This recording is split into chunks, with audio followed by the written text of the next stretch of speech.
Good evening. Welcome to Metro Focus. Thanks for joining us. I'm Jack Ford. Cannabis, pot, dope, reefer, whatever you call it, marijuana has been off limits to doctors and researchers in the United States for the past 80 years.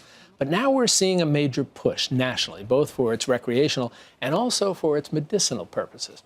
It wasn't until recently that scientists have discovered its potential anti-cancer properties. Now, desperate parents, as you might imagine, are turning to cannabis oil from underground sources, if not available officially and medicinally, as a potential lifeline to save their children from childhood cancers. The new documentary, titled Weed the People, follows these families through uncharted waters as they take their children's survival into their own hands. Take a quick look.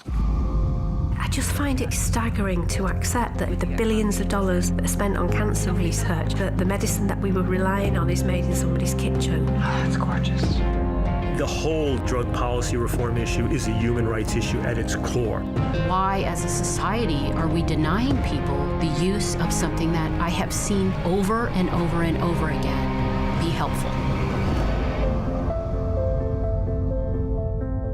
And joining me now is Emmy Award-winning television host Ricki Lake, who, among her other major accomplishments, also the executive producer of Weed the People, and the documentary film's director, Abby Epstein. Nice to have you both here with us. Great to talk to you. Thank you for having us. So let me start, Ricki, with you, if I might. And with all the things out there that you could be doing and focusing on as a filmmaker, and Abby, I'm going to ask you the same question. What was it that drew you to this project? I wish I could say it was me. It was not. It was my husband, my now deceased beloved husband, Christian Evans. This was his medicine. It was his kind of journey of researching this medicine for his own ailments and for other people. And we stumbled upon a little girl, and we went on this journey. So it's like these movies that we make, that Abby and I make, tend to come from personal experience. So it really is my husband's passion with this medicine. And if you want to talk about good filmmaking, as you know, good filmmaking is about good storytelling. Storytelling. And good storytelling Absolutely. usually focuses on people. Yes. So, Abby, that sort of takes me to you. In terms of a lot of folks gave you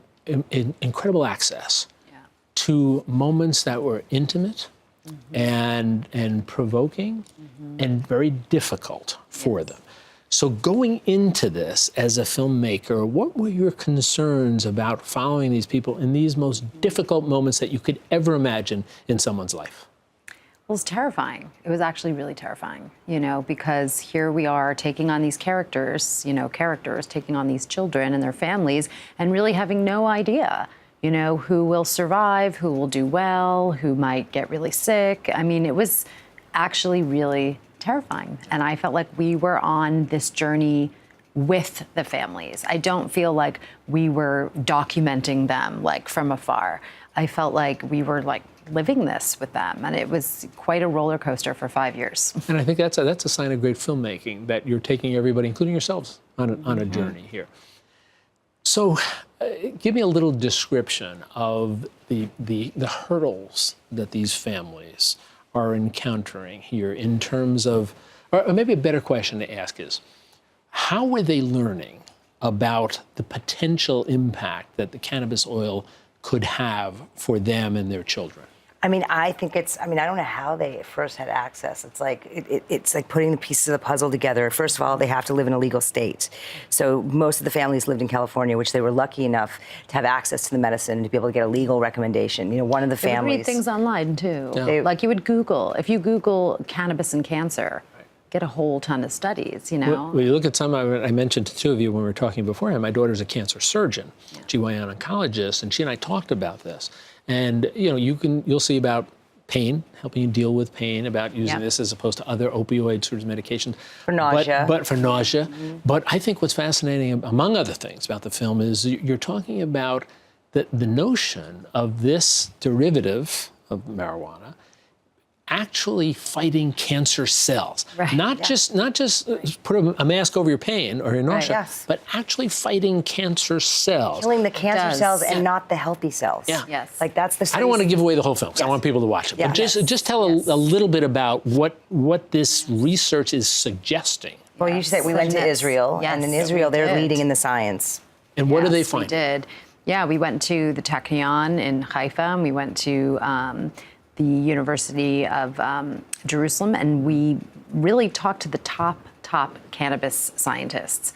And they showed us that, what they're really interested in is this mechanism called apoptosis, which is programmable cell death. Mm-hmm. So essentially, when the body has cancer, it's because the immune system can't detect the cancer cells and can't send the signal to those cells to self-destruct. And somehow, and they don't know how, but the cannabis, at least in the test tube and in some animal models, seems to trigger this apoptosis, this programmable cell death.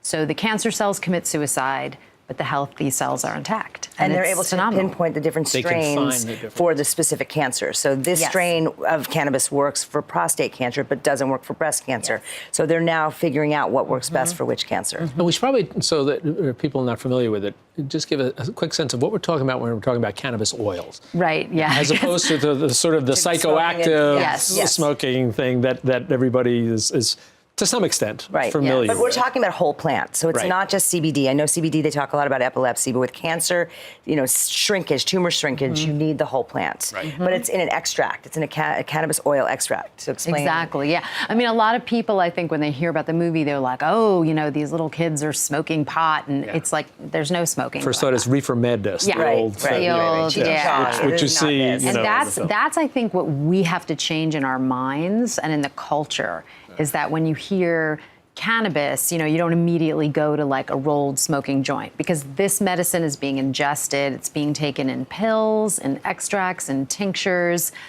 Suppositories. suppositories. Yeah, I mean, this is.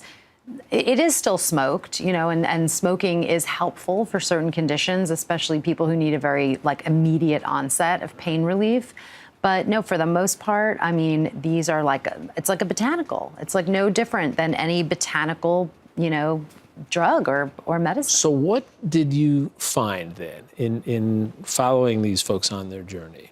Because I think people listening to us would say, well, we should be all over this in terms of research and putting research money into this and efforts and resources, because this sounds like, I don't want to say a silver bullet, but pretty close, right? What did you find were the obstacles? Well, it's a Schedule I drug. So the government says that there's no medicinal value, they stop all the funding, it's really, really difficult. And yet they hold a patent for this. So how can it be both, The government is the scheduling is definitely a big obstacle. The stigma is a huge obstacle. I think that, pharmaceutical companies and even doctors are not really comfortable. God made all the plants, and this is a plant. This was put on this planet. We co-evolved with this plant. We have an endocannabinoid system. That was fascinating, learning this. To learn all that. Yes, Yes, it's unbelievable, and it makes total sense. Yes. Well, it's, I think it's the power of knowledge. When we learn, we're able to understand. Again, it's a marvelous film, We the People, in case people didn't get it. Playing on the words, the first three Yes. words of the preamble to the United States the title Constitution. seems to have some controversy. Some people don't like it because they think it's misleading. I think it's great. Yeah. I think it's fascinating. I think it's great because I think it's just, for us, the title meant about this is our right. This is a And you know what? human rights you know what? issue. Title makes people talk. Yes. So for what you're doing, making people talk is a value. So as I said, it's just a very compelling, on so many levels, film, and a very provocative film and a very thoughtful film. So took a lot of years. You can tell you put a lot of effort into it, but it's just great work by both It beats of the you. talk show. No. We want you back again. We want you back again. We're going to start a movement. Such to a get you pleasure back. talking with you. Vicki, thank you so much. And Abby, Thank you. Thank you you, also. Jack. Great work for you Thank both. you. And a reminder for you, for more information on the documentary We the People, visit our website at metrofocus.org.